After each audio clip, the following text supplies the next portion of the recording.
नमस्कार दर्शकों, मैं doctor Vishal Rampuri, board certified plastic and cosmetic surgeon.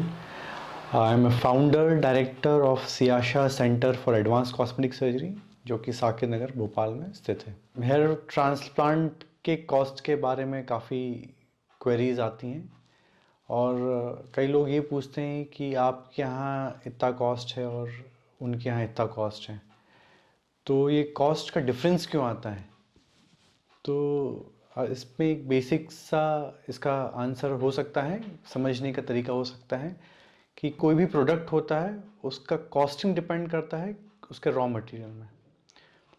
तो जो हेयर ट्रांसप्लांट में रॉ मटेरियल आप समझ सकते हैं डॉक्टर की एक्सपीरियंस को, उसके क्वालिफिकेशन को, किस सेटअप में है, उस सेटअप में क्या सुविधाएं उपलब्ध हैं, जो हम टेक्निक यूज़ कर रहे हैं उसमें जो मशीनरी यूज़ कर रहे हैं वो कितनी सेफ़ हैं, कितनी एडवांस हैं, और उसके साथ में जो प्रोडक्ट्स हैं उनकी क्वालिटी कैसी है। क्योंकि आपको अगर रिजल्ट्स चाहिए तो आप इन सब में से किसी भी चीज़ में कॉम्प्रोमाइज़ नहीं कर सकते, क्योंकि ये आपके जान पे भी बना सकती है। नहीं तो आपने कई बार देखा होगा कि हेयर ट्रांसप्लांट फला जगह में हुआ और पेशेंट की मृत्यु हो गई। ये होता क्यों है? क्योंकि जो सेटअप होता है जहाँ पे हेयर ट्रांसप्लांट प्रोसीजर परफॉर्म किया जाता है वो प्रॉपरली एडिक्वेटली इक्विप्ड नहीं होता है। जो गवर्नमेंट ऑफ इंडिया है, मेडिकल काउंसिल ऑफ इंडिया है, उनके नॉर्म्स के अकॉर्डिंग आप जो हेयर ट्रांसप्लांट को एक सर्जिकल ग्रेड में रखा गया है, उस सर्जिकल ग्रेड में आपके सेटअप में, आपके सेंटर में सारा जीवन रक्षक जो इक्विपमेंट्स हैं और जीवन रक्षक दवाइयाँ हैं वो स्टैंड बाय होनी ही चाहिए, तभी वो हेयर ट्रांसप्लांट यूनिट को मान्यता मिलती है।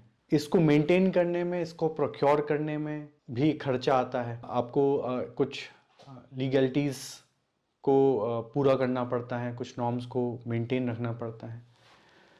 डॉक्टर का एक्सपीरियंस जो हेयर ट्रांसप्लांट सर्जरी है इसको लोकल एनेस्थीसिया में ही परफॉर्म किया जाता है, लेकिन लोकल एनेस्थीसिया का डोज कैलकुलेशन बहुत इंपॉर्टेंट कर रहता है, क्योंकि लोकल एनेस्थीसिया का जो डोज होता है वो जो डिपेंड करता है वो वेरी करता है पर्सन टू पर्सन।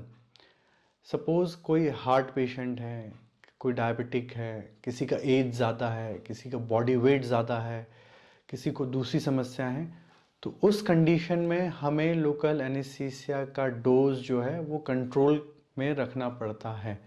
नहीं तो एक समय के बाद एक डोज के ऊपर ये हानिकारक हो सकता है, लोकल एनेस्थीसिया की टॉक्सिसिटी हो सकती है।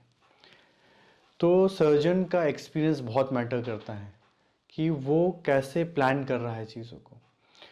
अगर हम इंस्ट्रूमेंटेशन की बात करें तो अगर एफयूई के लिए जो हम इंस्ट्रूमेंट्स यूज़ करते हैं, बर यूज़ करते हैं, पंच यूज़ करते हैं, जो मशीन यूज़ करते हैं वो हाईएस्ट क्वालिटी, हाईएस्ट स्टैंडर्ड्स की होती हैं, क्योंकि ये सर्जिकल प्रोसीजर है और उसमें थोड़ा बहुत ब्लड लॉस होता है, जो कि ब्लड जो है इंस्ट्रूमेंट्स पे भी लगता है, तो उसको हाईएस्ट लेवल ऑफ केयर और प्रिकॉशन के साथ स्टरलाइज किया जाता है। एक पूरा प्रोसेस उसमें दिया जाता है, पूरा दिन दिया जाता है उसको वापस से दूसरे पेशेंट पे यूज़ करने के लिए। कई बार जो हम यूज़ करते हैं बट वो सिर्फ एक ही बार यूज़ करते हैं, उसको हम फिर थ्रो कर देते हैं, यूज़ एंड थ्रो। क्योंकि अगर किसी को कोई बीमारी है, वो बीमारी दूसरे को, पेशेंट को आ गई, तो ये भी आपके जीवन भर आपका सरदर्द बनी रह सकती है। तो इस सब में काफ़ी इसको मेंटेन करने में एक कॉस्ट हमको बियर करनी पड़ती है। तो वो कॉस्ट हम बियर करते हैं, वो कॉस्ट हम पेशेंट पर ट्रांसफ़र नहीं करते।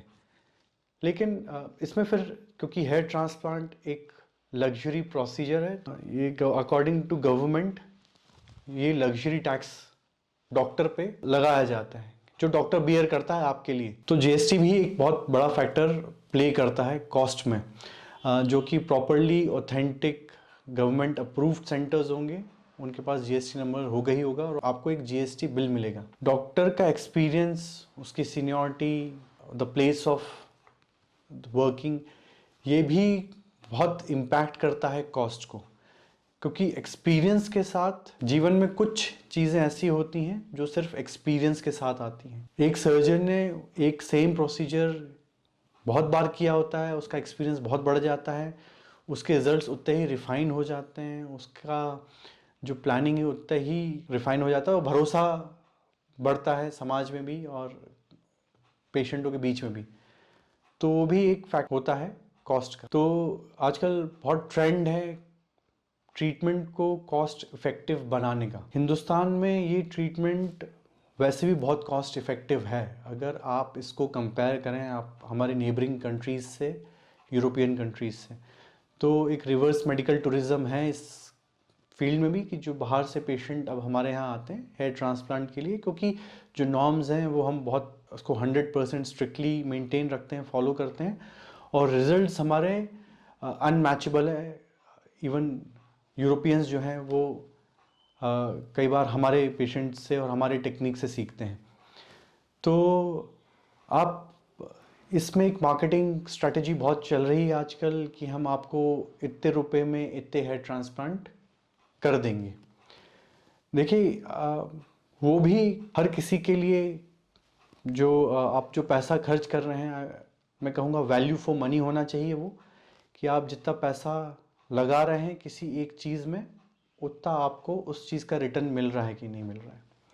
हेयर ट्रांसप्लांट अपने आप में बहुत ग्रेटिफाइंग सर्जरीज हैं, इसके रिजल्ट और इसका जो ट्रांसफॉर्मेशन होता है इसके बाद वो अमेजिंग होता है, वो सबको दिखता है, वो आपको महसूस भी होगा और आपकी पर्सनालिटी में चेंजेस आ जाएंगे। तो अगर कहीं आप इस मार्केटिंग गिमिक का पार्ट बन रहे हैं कि आपको इतने पैसों में इतना कर देंगे सबसे सस्ता, तो देखिए वो कहीं ना कहीं कॉम्प्रोमाइजिंग सिचुएशन में आप हेयर ट्रांसप्लांट कराने जा रहे होंगे, क्योंकि सस्ता कोई एक ही तरीके से कर सकता है, आपकी जान से खिलवाड़ करके, बाकी और किसी तरीके से उसको सस्ता नहीं बनाया जा सकता। कॉस्ट बहुत वेरी करता है, एवरेज कॉस्ट होता है कुछ एक जो कि 20-25 रुपीज़ पर ग्राफ्ट पर वेरी करता है।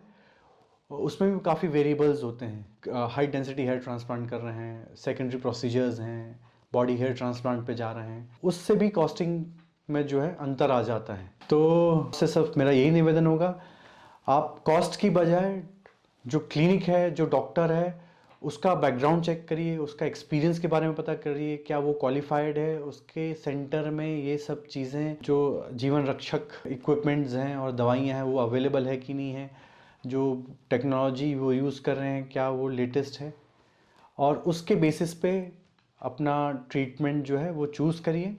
नहीं तो ये आपके जीवन और लाइफ पे भी बन सकती है और आप कहीं ना कहीं डिसीजन को रिग्रेट ना करें, ये सोच के आपको डिसीजन लेना है। Thank you. आपके कोई भी कमेंट हो, कोई भी क्वेरीज हो तो प्लीज़ आप कमेंट बॉक्स में बता सकते हैं। And do like, subscribe and follow my channel.